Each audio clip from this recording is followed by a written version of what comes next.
நீ எங்கே போகிறாய்? Where are you going? நான் மார்க்கெட்டுக்கு போய்க் கொண்டிருக்கிறேன். I am going to the market. சரி, மார்க்கெட்டில் என்ன வாங்க போகிற? Okay, what are you going to buy from the market? என்னோட ஃப்ரிட்ஜு காலியாக இருக்குது, ஒரு காய்கறி கூட இல்லை, அதனால் கொஞ்சம் காய்கறிகள் வாங்க போகிறேன். My fridge is empty. There are no vegetables. So I am going to buy some vegetables. சரி, எனக்கு ஒரு உதவி செய்கிறாயா? Will you do me a favor? எனக்காக கொஞ்சம் கேரட்டும் தக்காளியும் வாங்கி கொண்டு வருகிறாயா? Could you buy some carrots and tomatoes for me?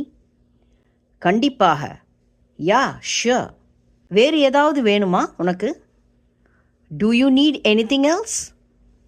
இல்லை, எனக்கு வெறும் கேரட்டும் தக்காளியும் மட்டும் போதும், ரொம்ப நன்றி. No, I just need carrots and tomatoes. Thank you so much.